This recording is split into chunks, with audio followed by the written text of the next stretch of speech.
오늘 우리 함께 읽을 말씀 이사야서 1장입니다.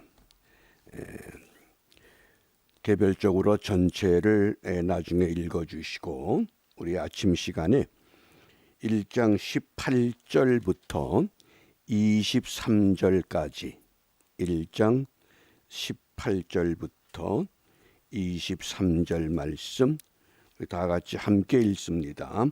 여호와께서 말씀하시되 오라 우리가 서로 변론하자. 너희 죄가 주홍 같을지라도 눈과 같이 희어질 것이요 진홍같이 붉을지라도 양털같이 되리라. 너희가 즐겨 순종하면 땅의 아름다운 소산을 먹을 것이요 너희가 거절하여 배반하면 칼에 삼키우리라. 여호와의 입의 말씀이니라. 신실하던 성읍이 어찌하여 창기가 되었는고 공평이 거기 충만하였고 의리가 그 가운데 거하였었더니 이제는 살인자들 뿐이었도다. 내 은은 찢기가 되었고 너의 포도주에는 물이 섞였도다. 내 방백들은 패역하여 도적과 짝하며 다 뇌물을 사랑하며 사례물을 구하며 고화를 위하여 신원치 아니하며 과부의 송사를 수리치 아니하는도다. 아멘.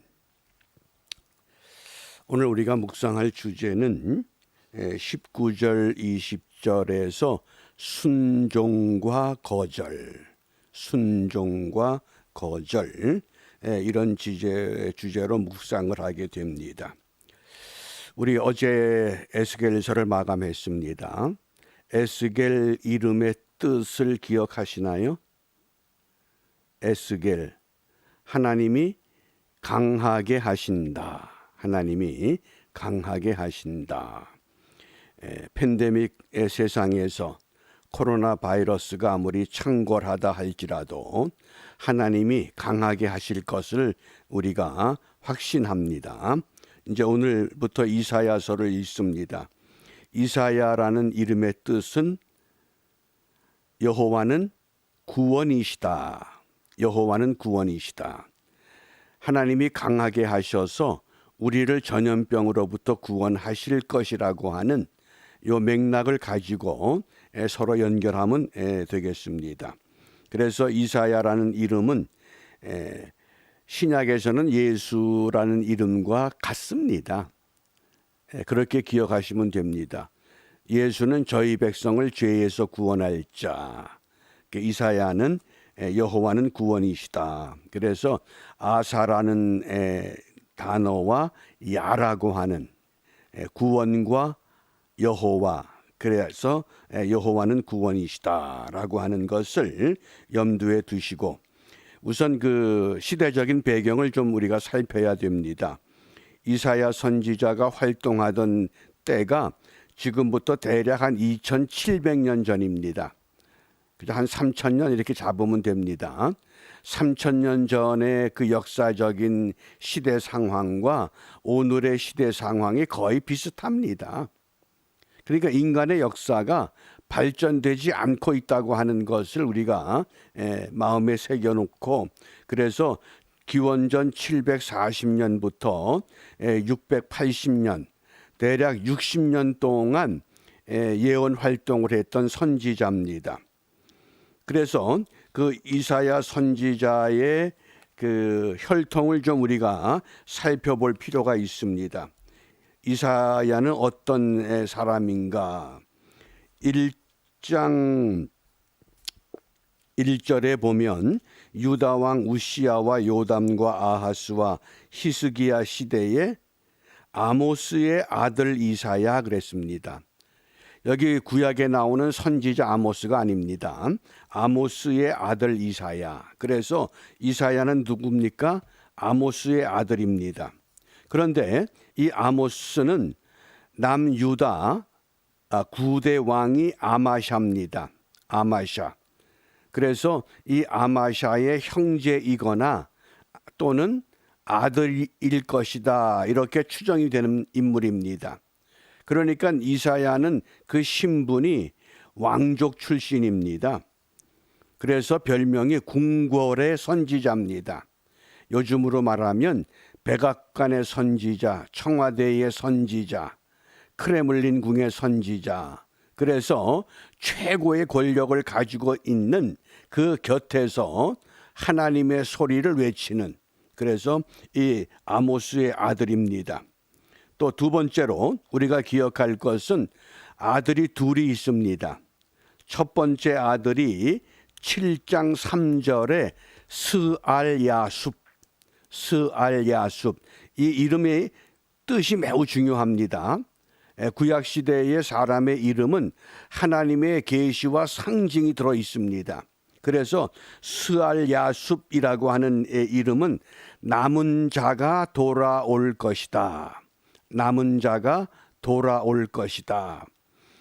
그래서 장차 하나님께서 남은 백성들을 통해서 이스라엘을 회복시키실 것, 또 장차 우리 주님께서 공중 재림할 때 남아있는 믿음의 사람들을 통해서 회복할 것, 이런 맥락입니다.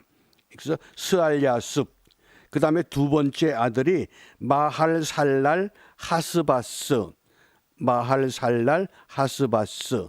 8장 1절부터 3절에 그 아들이 소개되는데, 그 마할살랄 하스바스라는 아들의 이름의 뜻은 노략이 빨라질 것이다. 그럼 앞으로 빨리 이제 망하게 될 것이다. 그런 뜻입니다. 누가 아들의 이름을 지면서 남은 자가 돌아올 것이다, 또 노략이 빨라질 것이다, 이렇게 짓겠습니까? 하나님이 그렇게 이름을 주시는 겁니다. 너희들의 시대가 이런 시대다. 그래서 이 이사야 선지자가 이사야를 쓴 후에, 얼마 후에 남유다 14대 왕 므낫세 때에 기록에 의하면, 전설에 따르면 톱으로 잘려서 죽었다고 합니다. 그러니까 우리가 히브리서 11장 그 믿음의 조상들의 그 기록을 보면, 히브리서 11장 37절에 많은 사람들이 순교를 했는데 돌로 치는 것, 톱으로 켜는 것, 그때 톱으로 켜는 것이 바로 선지자 이사야를 말합니다. 생사람을 관 속에 집어넣고 관을 그냥 잘라버린 겁니다. 그런 순교를 당했다고 하는 것, 그것이 선지자 이사야의 행적 가운데 하나입니다. 그리고 이제 네 번째로 우리가 이사야 선지자를 기억할 때 구원의 예언자, 이렇게 기억하면 좋습니다. 그 이름이 여호와는 구원이시다라고 하는 것처럼 구원의 예언자입니다. 왜냐하면 이 이사야서 1장부터 66장까지 읽다 보면 구원이라고 하는 단어가 18번에 나옵니다. 그 다음에 구원하다, 동사로 29번. 그러니까 구약 전체에서 구원이라고 하는 단어가 77번인데 거기에 18번이 이사야서에서 집중적으로 소개됩니다. 또 구원하다도 마찬가지입니다. 구약 전체에서 198번에 사용되는데 이사야서에서 29번입니다. 이제 그 시대에 우리가 좀 상황을 볼 필요가 있습니다. 종교와 도덕이 어떻게 됐느냐. 우리 1장 13절, 12절, 13절입니다. 그 당시 신앙생활의 영적 상태를 이렇게 지금 선지자의 입을 통해서 우리에게 증거합니다. 이사야서 1장 12절 13절 함께 읽습니다. 너희가 내 앞에 보이러오니 그것을 누가 너희에게 요구하였느뇨. 내 마당만 밟을 뿐이니라. 헛된 재물을 다시 가져오지 말라. 분향은 나의 가증이 여기는 바요. 월삭과 안식일과 대회로 모이는 것도 그러하니 성회와 아울러 악을 행하는 것을 내가 견디지 못하겠노라. 아멘. 마당만 밟고 다닌다. 제가 어렸을 때에 그 예배 시간에 기도하시는 어르신들이 그런 기도를 많이 하셨습니다. 하나님 오늘도 성전 뜰만 밟고 왔다 갔다 하는 예배 되지 않게 해주세요. 그게 여기에 나오는 겁니다. 이사야 선지사가 활동하던 그 시대가 이 종교 도덕적으로 타락했던 시대라는 겁니다. 많은 예물들을 가지고 오지만은 하나님이 그 예물을 기뻐하지 않습니다. 헛된 제물이다 그랬습니다. 헛된 제물. 그러므로 우리가 이 메시지를 통해서 오늘 이 시대에 선지자 이사야를 통해서 3000년 전에 무엇을 우리에게 예언하셨는가? 예배를 회복하라는 겁니다. 팬데믹이라고 하는 이 특수한 환경 속에서 함께 모이지 못하는 이런 상황에서 하나님이 우리에게 무엇을 원하시느냐? 너희들이 먼저 예배를 회복해라. 어디에서? 내 심령에서. 어디에서? 너희들의 가정에서. 어디에서? 너희들의 처소에서. 그것이 회복되고 모여야 헛된 제물이 아니고 마당만 밟고 왔다 갔다 하는 것이 아니라고 하는 말씀입니다. 그 다음에 두 번째로 이 이사야 선지자 시대에 어떠한 현상이 나타났느냐? 23절입니다. 1장 23절. 이 말씀 잘 우리가 읽어보시면 오늘의 정치 지도자들, 이 세상의 지도자들이 어떤 삶을 사는가 우리가 잠시 이해할 수 있습니다. 23절 함께 읽습니다. 내 방백들은 패역하여 도적과 짝하며 다 뇌물을 사랑하며 살해물을 구하며 고아를 위하여 신원치 아니하며 과부의 송사를 수리치 아니하는도다. 아멘. 경제 정치 상황이 아주 부패했다는 겁니다. 약자를 무시하고 고아와 과부들을 무시하고 뇌물을 좋아하고 살해를 구하고 어떤 일을 처리해 주면 그 일 처리하는 데 있어서 대가를 뒤에서 요구하는. 근데 왜 이렇게 됐느냐? 이 팔레스타인의 이스라엘을 중심으로 그 주위의 강대국들이 애굽과 아수르가 있었습니다. 근데 그 당시 애굽은 그 안에 정치적인 내분으로 왕조가 바뀌면서 자기들이 내분이 급하기 때문에 팔레스타인에 신경을 못 썼습니다. 또 아수르도 마찬가지입니다. 자꾸 이 왕조들이 바뀌면서 그 안에 자기 안을 다스리기 위해서 정치하다 보니까 이 이스라엘에 관심이 없었습니다. 그런 틈에 남쪽 유다나 북쪽 이스라엘이 정치적으로 경제적으로 흥왕하면서 심히 부패하고 타락해버린 겁니다. 거기에 종교까지 신앙까지 영적인 삶이 타락한 삶이 되고 말았습니다. 그러자 하나님께서 다시 아수르의 살만에셀 대제를 등장시켜서 북이스라엘을 무너뜨리시는 겁니다. 그러니까 오늘의 상황과 우리가 잘 견주어 보면 우리가 지금 그러한 시대에 우리가 머물고 있다고 하는 것, 이것을 우리가 분명히 잊지 말아야 됩니다. 그러니까 이 팬데믹 시대에 우리가 에스겔서를 읽고 이 이사야서를 읽는다고 하는 건 굉장한 의미가 있습니다. 하나님께서 이 시대에 필요한 말씀들을 우리가 오늘 함께 읽어갈 수 있도록 이렇게 우리를 이끌어 주시는 겁니다. 그래서 우리가 이 이사야서를 읽을 때에 두 가지 구분을 이해하시면 됩니다. 1장부터 35장까지는 하나님이 이스라엘을 심판하십니다. 1장부터 35장까지. 그리고 40장부터 66장 마지막까지는 하나님이 회복하십니다. 근데 어떻게 회복하시느냐? 남은 자를 통해서. 그 남은 자가 누굽니까?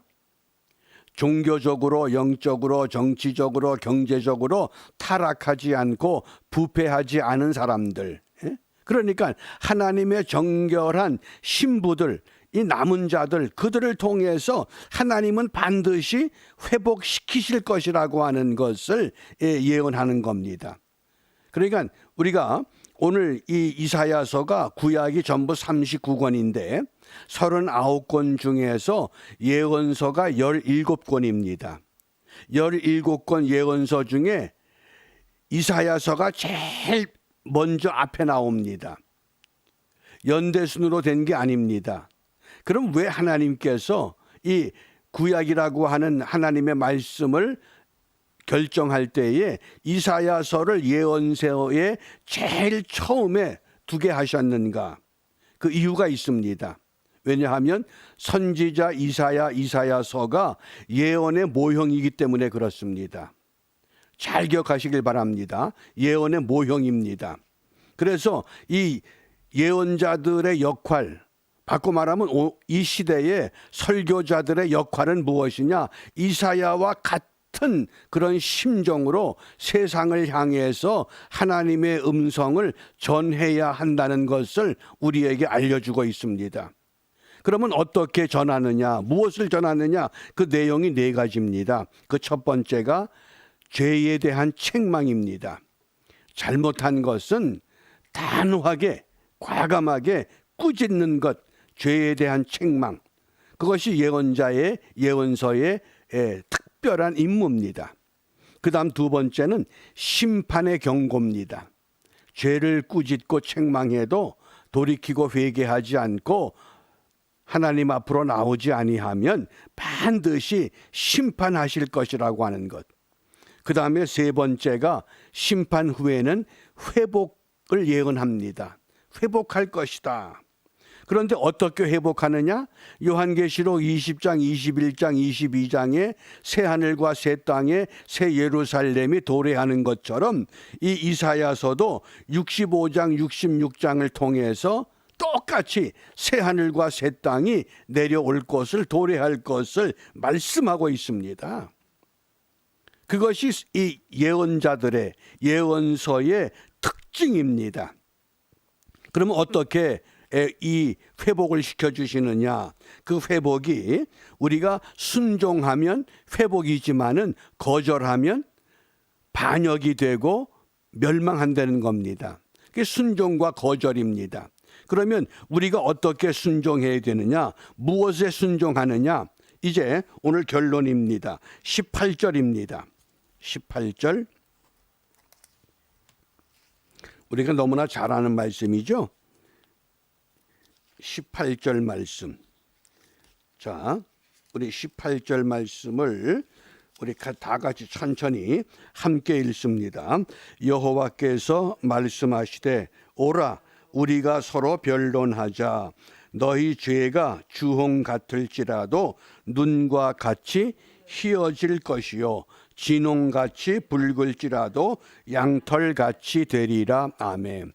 거기 오라, 오라에다가 성경책에 표시를 하시기 바랍니다. 이 오라, 이것이 하나님의 초청입니다. 오라. 만일 백악관의 대통령이 우리를 초청해서 같이 점심 먹읍시다. 그 얼마나 굉장한 거예요. 그런데 하나님께서 이 무너져가는 세상 속에, 팬데믹 속에 갇혀있는 우리들을 향해서 오라고 초청을 하신 겁니다. 그래서 이걸 하나님의 초청이라고 그러는 겁니다. 이 하나님의 초청이 구약에 대략 한 200번, 또 신약에는 한 400회 이렇게 반복됩니다.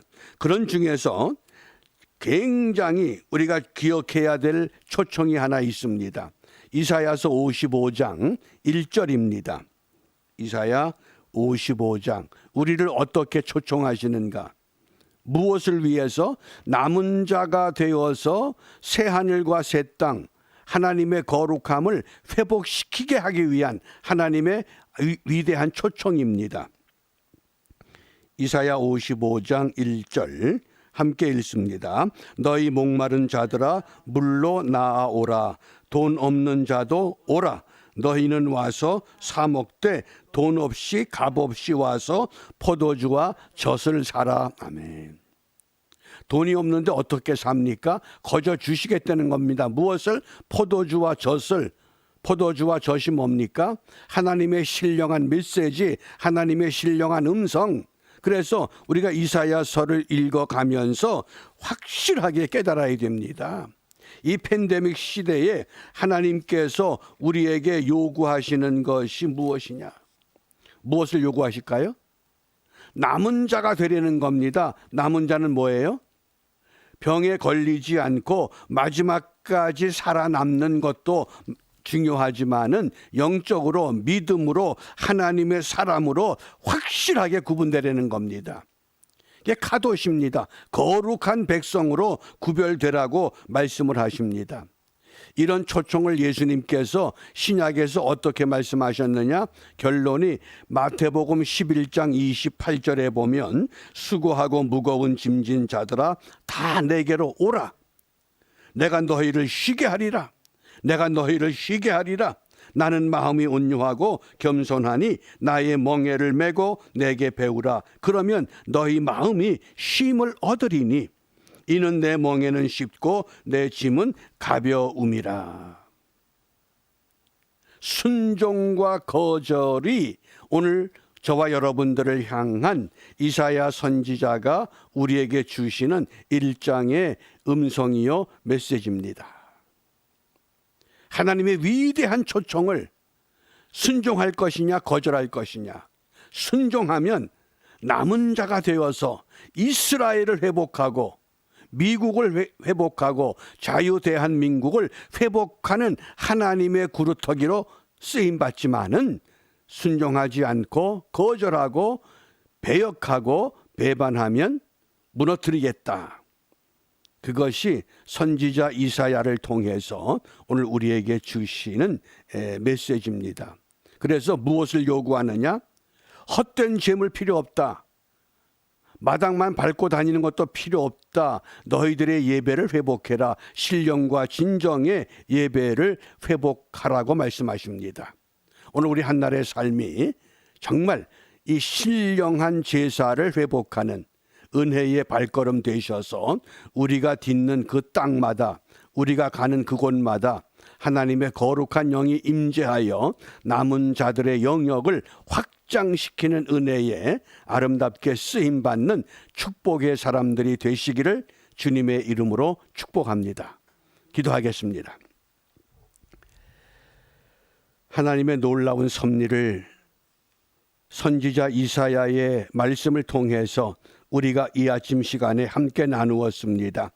하나님의 위대한 초청이 이 시간 우리 앞에 도착했사오니 순종하여 그 앞으로 나아감으로 말미암아 하나님의 거룩한 구루터기들이 되어져 이 땅을 회복하고 팬데믹의 코로나 바이러스 전염병까지라도 물리쳐서 다시 한번 하나님 보시기에 아름다운 미국 되게 하시고 하나님 보시기에 아름다운 자유대한민국을 세워나가는 주의 백성들이 아름답게 세워지는 은혜의 한날이 펼쳐지도록 우리를 주장하시고 우리의 발걸음을 지켜주시고 인도하여 주시옵소서. 이제 모든 교회와 성도들이 이 어려운 때에 예배를 바르게 회복하여 하나님을 기쁘게 찬양하며 하나님께만 영광 돌리는 일에 아름답게 쓰임받는 은혜가 충만케 하여 주시옵소서. 예수님 이름으로 기도합니다. 아멘. 하늘에 계신 우리 아버지, 아버지의 이름을 거룩하게 하시며 아버지의 나라가 오게 하시며 아버지의 뜻이 하늘에서와 같이 땅에서도 이루어지게 하소서. 오늘 우리에게 일용할 양식을 주시고 우리가 우리에게 잘못한 사람을 용서하여 준 것 같이 우리 죄를 용서하여 주시고 우리를 시험에 빠지지 않게 하시고 악에서 구하소서. 나라와 권능과 영광이 영원히 아버지의 것입니다. 아멘. 아멘. 마치겠습니다.